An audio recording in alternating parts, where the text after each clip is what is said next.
Los edificios deben ser habitados, no solo ocupados. La arquitectura debe ser un refugio para el cuerpo y el alma. Louis Kahn nació en una isla de Estonia, en el seno de una humilde familia judía. A los 3 años, mientras se cocinaban cus en la estufa, cautivado por esa luz, Louis corrió hacia el recipiente. Las llamas lo alcanzaron y le quemaron la cara y las palmas de las manos. Su padre pensó que sería mejor que muriese, pero su madre argumentó que gracias a ello sería un mejor hombre. I remember my father's hands. Sometimes that's all I could see when he would sit on my bed and tell me stories about his childhood, late at night. He said he was born on an island with a castle on it off the coast of Estonia in 1901 or 1902. He wasn't sure which. He came on a steamboat to Philadelphia with his family in 1906.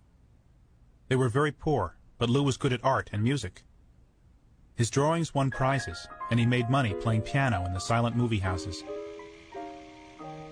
He told me, Philadelphia was a city where a small boy could find what he wanted to do for the rest of his life.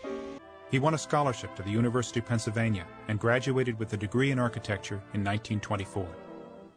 Fue en la universidad y en su experiencia en estudios donde Kahn comenzó a desarrollar su propio estilo, fusionando elementos modernistas con una profunda conexión con la historia y la espiritualidad. In 1930, he married Esther Israeli, and their daughter Sue Ann was born 10 years later. Ya graduado, colaboró con otros arquitectos en obras residenciales y en 1947, con la ayuda de su mujer, abrió su propio estudio en Filadelfia. En 1951 fue invitado a la residencia de arquitectura de la Academia Americana en Roma. Viajó por el mundo antiguo y lo que vio le cambió el curso de su vida. Pintó y dibujó construcciones antiguas, atemporales y monumentales. Cuando regresó, finalmente sabía qué debía hacer: construir edificios modernos que tuvieran la presencia y la mística de aquellas ruinas. Sin embargo, la vida personal de Kahn estuvo marcada por la complejidad. Sus relaciones amorosas y sus hijos no reconocidos arrojan luz sobre los aspectos más oscuros de su vida. En esa época, además de estar casado con su esposa Esther y tener una hija, también se involucró profundamente con la arquitecta joven que trabajaba en su estudio, Ann Ting, con quien luego tendría una hija llamada Alex. Encantador y carismático, así lo definió Ann, y agregó que él siempre decía que el trabajo es lo único con lo que se puede contar, pero nunca con las relaciones humanas. Ann partió a Roma a tener su hija en secreto, en una época en que ser madre soltera era un escándalo. Louis le escribía muchas cartas durante su ausencia, y a su regreso, ambos trabajarían juntos en la casa Bath de Nueva Jersey. Cuando Alex tenía 3 años, la pareja se separó. Años después, en 1959, llegaría a su vida la paisajista Harriet Pattinson, la madre de Nathaniel. Se conocieron de casualidad en una fiesta de Filadelfia. Louis ya tenía casi 60 años y Harriet 32. Ella trajo la sensibilidad de la naturaleza a su obra. Su nueva amante trabajaba en el estudio, pero a puertas cerradas, por si llegase a aparecer la mujer de Louis, y nunca asistía a las inauguraciones de sus proyectos en común. I didn't know my father very well. He never married my mother, and he never lived with us. But I can still remember every detail of the few times we spent a whole day together. On this afternoon we had a picnic. He painted with watercolors, and my mother snapped these pictures. His wife's house. Her name was Esther. They had a daughter named Sue, who was 20 years older than me. When I was in 1st grade, I found out I had another half-sister, Alex. Her mother was a lady named Anne. Then there was my mother and me. Lou was 61 when I was born. All 3 families lived within several miles of each other, but we never crossed paths until Lou's funeral.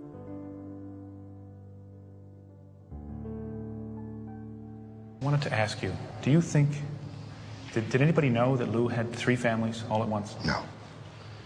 I didn't. As a matter of fact, for years I didn't know Lou was married. Really? Yeah. That was part of his mystery. Paradójicamente, experimentó un periodo de mayor reconocimiento y producción creativa en la segunda mitad de su vida.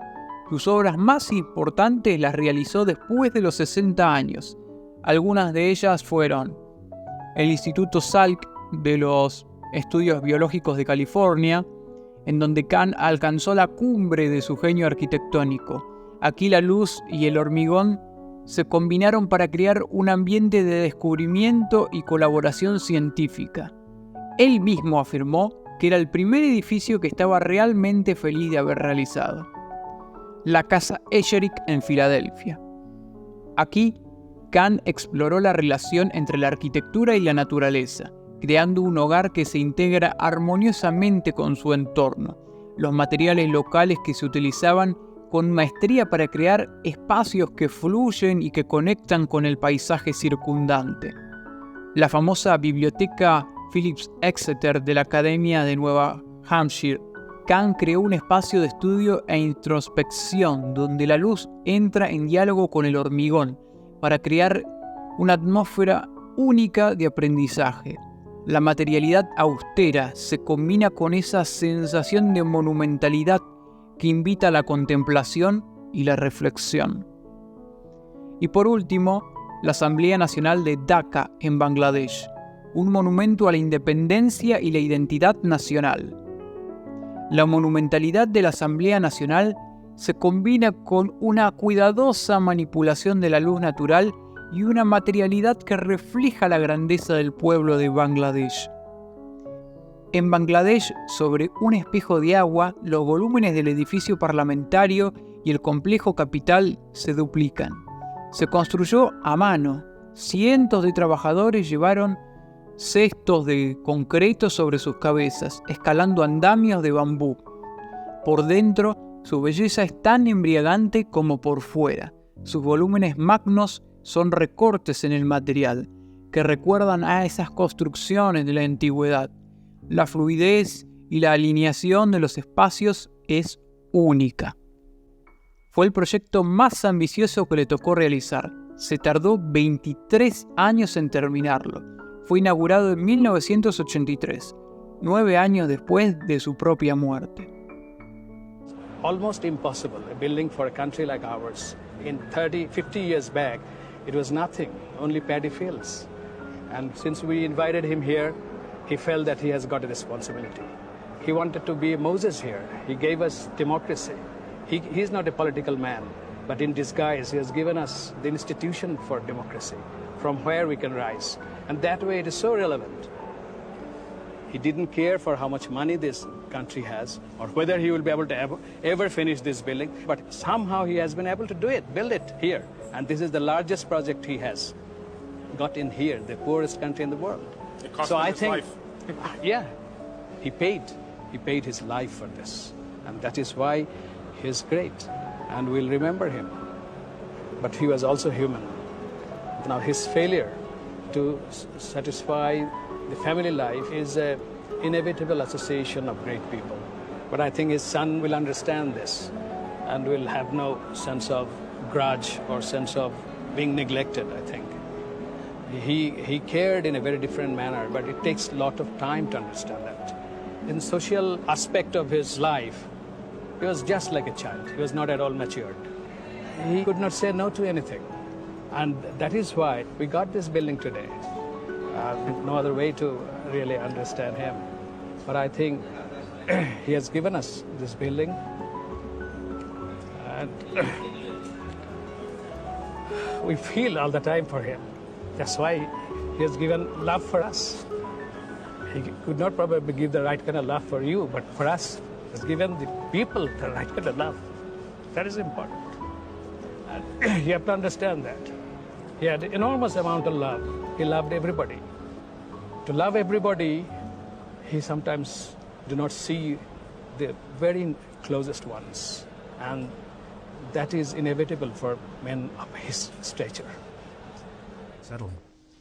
From the very beginning, he was after symmetry, order, geometric clarity, primitive power, enormous weight, as much as he could get.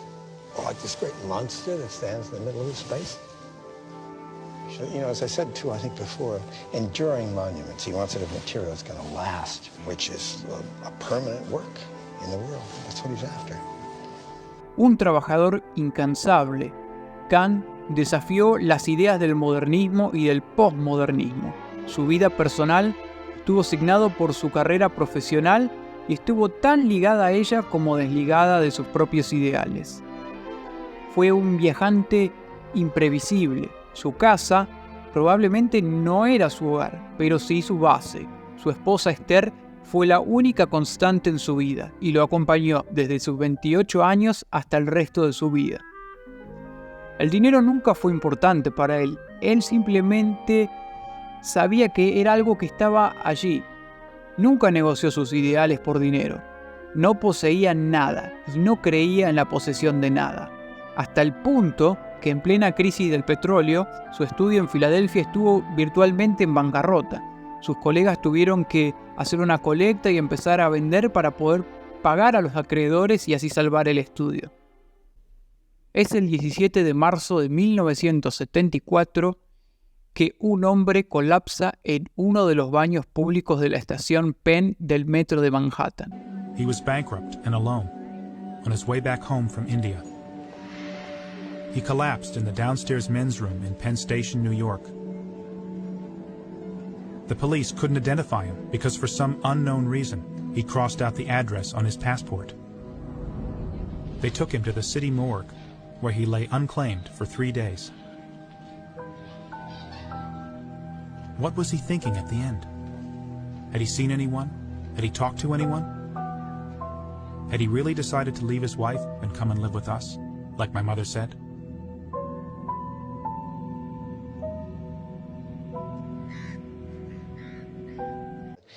God can only be known through his works, right?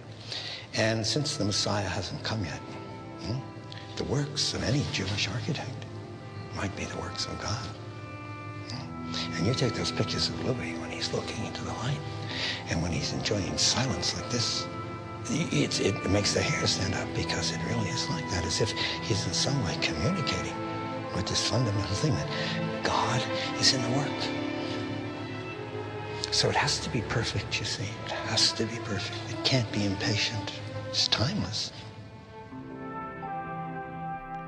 El sol nunca supo de su grandeza hasta que incidió la cara de un edificio.